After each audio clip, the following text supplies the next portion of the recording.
असलकुम। ये हमारी H T M L series से रिलेटेड आज एट्थ वीडियो और आज इसमें हम टॉपिक कवर करने वाले हैं H T M L list. H T M L list हमारे पास क्या होती है? H T M L list को कवर करने के लिए हम चलते हैं अपने नोट्स पे। H T M L list हमारे पास जो है वो हमें हेल्प करती है कंटेंट को ऑर्गेनाइज और स्ट्रक्चर्ड वे में दिखाने के लिए। आपके पास HTML में तीन तरीके की लिस्ट होती हैं: ordered list, unordered list and description list. अगर आपको अपने कंटेंट को सीक्वेंशियल या स्ट्रक्चर्ड मैनर के अंदर दिखाना है तो आप किसका यूज़ करते हैं? आप लिस्ट का यूज़ करते हैं सिंपली। ठीक है, अब यहाँ पर आपके पास तीन लिस्ट होती हैं। अगर आप रियल लाइफ में भी सोचे तो आप ये लिस्ट एक नॉर्मल, जब कॉपी पेन के ऊपर हम लोग लिख रहे होते हैं, जब भी बनाते हैं, जब हमें कुछ आइटम्स एक सीक्वेंस या स्ट्रक्चर्ड वे में लिखने होते हैं स्टेप वाइज, या उसमें कोई ऑर्डर ना भी हो या कोई डिस्क्रिप्शन लिस्ट टाइप हो, तो वो भी हम बना रहे होते हैं। तो सेम चीज़ हम HTML के साथ जो है वेब पेज पे कैसे क्रिएट कर सकते हैं? हम HTML लिस्ट के थ्रू कर सकते हैं। हमारे पास तीन टाइप की लिस्ट होती है, इनमें हमारे पास ordered, unordered and description list आती है। डिस्क्रिप्शन लिस्ट को हम लोग डेफिनेशन लिस्ट भी कहते हैं। अब आपके पास जो ऑर्डर्ड लिस्ट होती है, ऑर्डर्ड लिस्ट आपके पास डिफाइन करती है सीक्वेंस को। An ordered list is used when the sequence of item matters, each item is marked with a number, letter और रोमन न्यूमरल। मीन्स के ऐसे ऐसी कोई सीरीज ऑफ मार्किंग के जिससे आपको एक सीक्वेंस पता चलती है। जैसे हमारे पास 1 2 3 4, small ABCD, capital ABCD and lower Roman जो हमारे पास होती है, कैपिटल रोमन जो होती है हमारे पास, ये सारी हमारे पास क्या शो करती हैं? एक सीक्वेंस शो करती हैं। ठीक है, अब यहाँ पर हम जो है वो देख लेते हैं इसका सिंटैक्स क्या होता है। ऑर्डर्ड लिस्ट क्रिएट करने के लिए आपके पास होता है OL का एलिमेंट। अब अगर आप देखें इसके इनिशियल, ऑर्डर्ड का O एंड लिस्ट का L, तो हमारे पास बनता है एलिमेंट ऑर्डर्ड लिस्ट OL। आप इस तरह से भी इसको याद रख सकते हैं। अच्छा, वन मोर थिंग जो हमारे पास यहाँ पर होती है कि जो लिस्ट के अंदर आप एक, मतलब कि एक पर्टिकुलर आपके पास आइटम होता है, इसको हम कहते हैं लिस्ट आइटम। एक आइटम को हम कहते हैं एक लिस्ट आइटम। मीन्स कि आपको एक आइटम बनाने के लिए सीक्वेंस में एक लिस्ट आइटम का एलिमेंट यूज करना पड़ता है अपनी लिस्ट के अंदर। ठीक है, और ये कब होता है? जब आप ऑर्डर्ड या अनऑर्डर्ड लिस्ट बना रहे होते हो। ठीक है, आपने ऑर्डर्ड लिस्ट तो डिफाइन कर दिया। ऑर्डर्ड लिस्ट ये डिफाइन करेगी इसमें कि इस लिस्ट में कि ये जो लिस्ट आइटम्स हैं जो आपने अंदर दिए हैं ये सीक्वेंशियल होंगे। मीन्स कि इनकी कोई सीक्वेंस होगी, मतलब 1 2 3 के साथ आएंगे, ABCD के साथ आएंगे, XYZ। ठीक है, तो अगर आपको एक लिस्ट आइटम बनाना है तो आपको LI यानी कि list item, L for list and I for item का एलिमेंट आपको यहाँ पर यूज़ करना पड़ेगा। अगर मैं इसकी एग्जांपल क्रिएट करूँ तो हम चलते हैं अपनी बॉयलर प्लेट की तरफ। यहाँ पर मैंने बॉयलर प्लेट पहले से क्रिएट करके रखी है। मैंने यहाँ पर लगाया ऑर्डर्ड लिस्ट का एलिमेंट और इसको मैंने कर दिया क्लोज। ऑर्डर्ड लिस्ट क्रिएट करने के बाद आप इसके सेंटर में आओगे और यहाँ पर आने के बाद आप लगाओगे लिस्ट आइटम। अगर मुझे एक लिस्ट आइटम चाहिए तो मैं एक ही LI का टैग लगाऊंगा, एक ही एलिमेंट बनाऊंगा। अगर मुझे मल्टीपल चाहिए तो मैं मल्टीपल करूंगा। फॉर एग्जांपल इसमें मैंने कर दिया दिस इज item 1 एंड मैंने इसी को कॉपी पेस्ट किया। इसको मैंने कर दिया item 2 और इसको मैंने कर दिया item 3। अब इसको हम करते हैं सेव। ज़रूरी नहीं है तीन, आप जितने चाहें उतने आइटम्स जो है वो क्रिएट कर सकते हैं। अब जितने भी ये लिस्ट आइटम्स है ना, वो आपके पास OL यानी कि जो इनका पेरेंट है, ऑर्डर्ड लिस्ट की वजह से एक सीक्वेंशियल फॉर्म के अंदर आपको नजर आएंगे। यहाँ पर आते हैं, रिफ्रेश करते हैं तो आप देख सकते हैं कि आपके पास एक सीक्वेंस ऑफ सीरीज 1 2 3 के अंदर आपके पास item 1, item 2 एंड item 3 आ रहा है, जो कि किसकी वजह से हो रहा है? आपके पास ऑर्डर्ड लिस्ट के एलिमेंट की वजह से हो रहा है। इधर हम लोग ऊपर एक हेडिंग भी लगा देते हैं जिससे हमें ये प्रोमिनेंट रहेगा कि हमने कौन सी लिस्ट जो है वो क्रिएट की है। H1 का हमने एलिमेंट लगाया और इसको हमने लिख दिया दिस इज ऑर्डर लिस्ट। ठीक है, इसको किया सेव एंड यहाँ का रिफ्रेश करते हैं तो अब आपको यहाँ पे नजर आ रहा है कि ऑर्डर्ड लिस्ट आपके पास ही है। अच्छा, अगर अनऑर्डर्ड लिस्ट बनानी है, अनऑर्डर्ड लिस्ट हमारे पास क्या होती है? जिनमें आपके पास आइटम्स तो होते हैं लेकिन उनमें कोई स्टेप्स या सीक्वेंस ऑफ स्ट्रक्चर जो है वो डिफाइन नहीं होता। अब इसमें बेसिकली अगर मैं बहुत सिंपल वर्ड्स में बताऊं तो इनमें जो आपके पास आइटम्स की सीक्वेंस होती है वो बुलेट्स में आप दिखाते हैं, या कोई सिंबल हो सकता है, ठीक है, या कोई HTML एंटिटी हो सकती है, उसके अंदर आप ये दिखा सकते हैं। अब यहाँ पर आपके पास मैंने स्टैरिक के अंदर बनाया, जो बाय डिफॉल्ट आपके पास आता है वो कौन सा आता है? बुलेट्स आता है, सर्कल टाइप के बुलेट्स। ठीक है, अनऑर्डर्ड लिस्ट बनाने के लिए आपके पास जो एलिमेंट्स होते हैं वो कौन कौन से होते हैं? Unordered list is used when the sequence doesn't matter, ठीक है, each item is marked with a bullet by default। ठीक है, अब यहाँ पर आपके पास जो सिंटेक्स है अनऑर्डर्ड लिस्ट का, जैसे हमने इनिशियल उठाए थे ऑर्डर्ड लिस्ट के, तो अनऑर्डर्ड लिस्ट के जो इनिशियल है वो क्या है, U L, you for unordered, L for list and similar. आपको लिस्ट आइटम तो इसके अंदर बनाने ही बनाने पड़ेंगे। तो यहाँ पर हम लोग दोबारा आ जाते हैं और यहाँ पर नीचे ऑर्डर्ड लिस्ट खत्म होने के बाद मैंने एक H1 जो है वो और इंसर्ट कर दिया, और यहाँ पर मैंने कह दिया कि ये आपके पास क्या है, अनऑर्डर्ड लिस्ट है। उसके बाद यहाँ पर मैं क्या लगाऊंगा, एक अनऑर्डर्ड लिस्ट जो है वो क्या करूँगा, इंसर्ट करूँगा। अनऑर्डर्ड लिस्ट लगाने के लिए मैं क्या करूँगा, अनऑर्डर्ड लिस्ट का टैग लगाऊंगा, मीन्स के यूएल का टैग लगाऊंगा। और यहाँ से हम इसको थोड़ा फॉर्मेट कर लेते हैं, और फिर हम यहाँ पर ऑब्वियस सी बात है लिस्ट आइटम इंसर्ट करेंगे, अदरवाइज हमें कोई भी बुलेट्स वगैरह देखने को नहीं मिलेंगे। तो यहाँ पर मैंने कर दिया दिस इज item 1, एंड अगर मैं इसी को कॉपी कर लूँ क्योंकि सिमिलर है, तो आपके पास अनऑर्डर्ड लिस्ट में भी मैंने तीनों आइटम्स डाल दिए हैं। इसको करते हैं सेव, अपने ब्राउजर पे चलते हैं, और यहाँ कर जैसे आप रिफ्रेश करेंगे तो आपको पता चलेगा कि अनऑर्डर्ड लिस्ट के अंदर कोई भी सीक्वेंस नहीं आ रही, क्योंकि इसके अंदर आपके पास बुलेट्स आ रहे हैं। बुलेट्स का स्टाइल हम ज़रूर चेंज कर सकते हैं, लेकिन सीएसएस के थ्रू कर सकते हैं। ऑर्डर्ड लिस्ट का हम कर सकते हैं, वो मैं अभी आपको बताऊंगा आगे चल के वीडियो में, कैसे आप इसका सीक्वेंस स्टाइल यानी कि A1 2 3 को ABC में कैसे कन्वर्ट कर सकते हैं। अब जो हमारे पास तीसरी लिस्ट आती है ना, वो आती है हमारे पास डिस्क्रिप्शन लिस्ट। आपने देखा होगा, आप जब भी बचपन में या स्कूल वगैरह में कॉपीज में डेफिनेशंस लिखते थे किसी टर्म की, जैसे साइंस की डेफिनेशन लिखनी है, तो यूजुअली हम क्या करते थे, हम हेडिंग डालते थे उस टर्म की, और उसकी डेफिनेशन कुछ यहाँ से स्पेस देकर नेक्स्ट लाइन से स्टार्ट करते थे। तो ये हमारे पास कहलाती है डिस्क्रिप्शन। और अगर हम इसका स्टैक बना दें, यानी कि बहुत सारी डिस्क्रिप्शंस बना दें, यानी कि डेफिनेशंस और उनके एक्सप्लेनेशंस बना दें, तो हमारे पास ये बन जाती है डिस्क्रिप्शन लिस्ट। तो इस चीज़ को अचीव करने के लिए आपके पास क्या चीज़ होती है, आपके पास डिस्क्रिप्शन लिस्ट होती है। यहाँ पर नीचे आते हैं।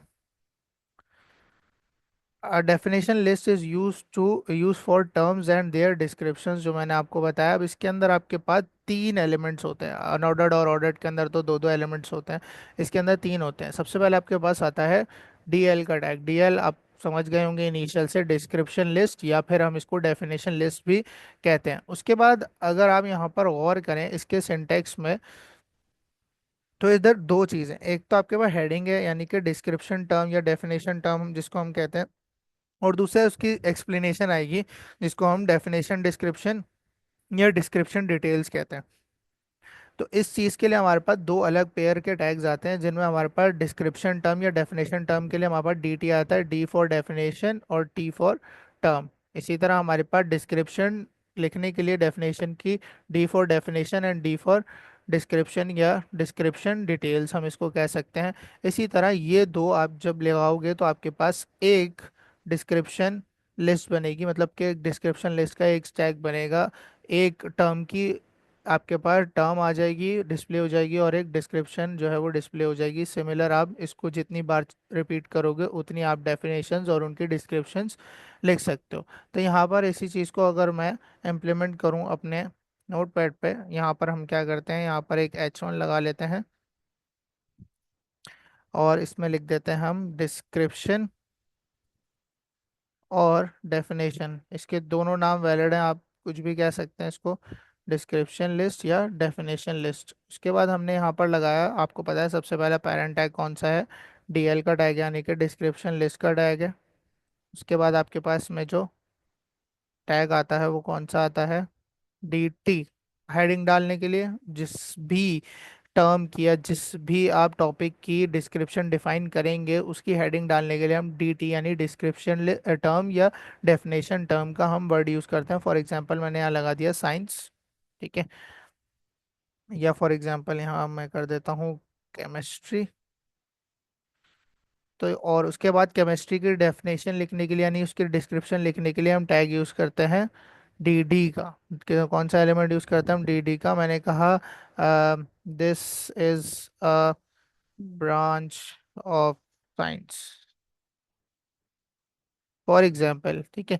अब यहाँ पर मैंने इसको सेव किया। अब जब आप अपने ब्राउज़र पे आएंगे, और मेरा ब्राउज़र कहाँ है ये रहा, तो आपको कुछ इस तरह का आउटकम देखने को मिलेगा। आप देख सकते हैं आपके डिस्क्रिप्शन टर्म किस तरह से आ रही है, और थोड़ा सा स्पेस देखिए, नेक्स्ट लाइन से आपके पास उसकी डिस्क्रिप्शन आ रही है।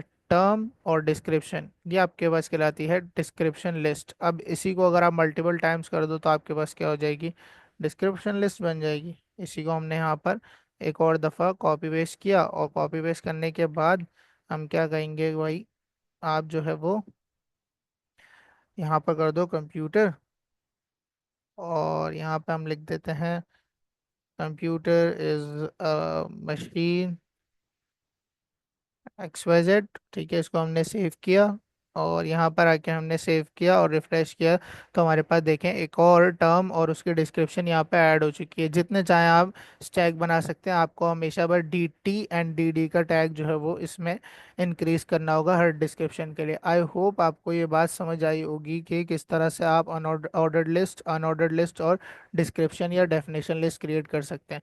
अब हमारे पास एक तरह की और लिस्ट होती है जो कि टाइप नहीं होती, लेकिन हम लोग उसको क्रिएट करते हैं, हमें बहुत जगह काम आती है। इसको हम कहते हैं नेस्टेड लिस्ट, जो हम ऑर्डर्ड लिस्ट और अनऑर्डर्ड लिस्ट के साथ यूज करते हैं। नेस्टेड लिस्ट हम कहते हैं list with in a list, means के एक लिस्ट है उसके अंदर हमने एक और लिस्ट बना दी। अगर मैं आपको इसका आउटपुट दिखाऊं तो आई गेस मैंने कहीं निकाला था, नहीं निकाला था। अब यहाँ पर हम लोग सर्च करते हैं फॉर एग्जांपल नेस्टेड लिस्ट। मैं आपको आउटपुट दिखाना चाहता हूँ कि किस तरह का आउटपुट अगर हमें क्रिएट करना है तो हम नेस्टेड लिस्ट का यूज़ करेंगे। अब यहाँ पे आपके पास बहुत सारी एग्जांपल्स आ गई हैं। तो आप यहाँ पर देख सकते हैं कि अगर आपको कुछ इस तरह का आउटकम जो है वो अगर जनरेट करना है तो आपको नेस्टेड लिस्ट का यूज़ करना पड़ेगा। आप देख सकते हैं यहाँ पर आपके पास एक अनऑर्डर्ड लिस्ट चल रही है बाहर की तरफ, जिसमें DSA लिखा हुआ है, वेब टेक्नोलॉजीज, एप्टीट्यूड और गेट। बस आपके पास DSA की एक सब लिस्ट जो है वो यहाँ पर बनी हुई है, और वेब टेक्नोलॉजीज की एक सब लिस्ट बनी हुई है। अब इस तरह का आउटकम हम कैसे जनरेट कर सकते हैं, इट्स वेरी सिंपल। आपको बाहर वाली लिस्ट तो समझ आ रही है कि बाहर वाली लिस्ट में DSA लिखा हुआ है, वेब टेक्नोलॉजीज लिखा हुआ है, एप्टीट्यूड, गेट एंड प्लेसमेंट। तो कुछ इस तरह का आउटपुट जनरेट करने के लिए हम क्या कर सकते हैं, हम यहाँ पर आएंगे और यहाँ पर हम एक हेडिंग डालेंगे नेस्टेड लिस्ट नाम से, और इसको हम कर देंगे क्लोज। क्लोज करने के बाद आपने यहाँ पर लगाया जो सिंपल हम लोग अनऑर्डर लिस्ट लगाते हैं, इसके अंदर कोई ऐसा एलिमेंट या अलग से कोई टैग नहीं आता। ठीक है, ये आपके पास एक टेक्निक को कह सकते हो आपके, हम एक टेक्निक यूज करेंगे नेस्टेड लिस्ट। अब यहाँ पर आपको पता है अनऑर्डर लिस्ट में लगेंगे लिस्ट आइटम्स। ठीक है, और लिस्ट आइटम में जो सबसे पहला आइटम है वो हमारे पास क्या है, DSA है। हमने यहाँ लिखा DSA, और इसको हमने किया कॉपी, एंड इसको हमने कर दिया यहाँ पर दोबारा से पेस्ट, और यहाँ पर हमने कर दिया इसको वेब टेक्नोलॉजीज। दूसरा जो हमारे पास है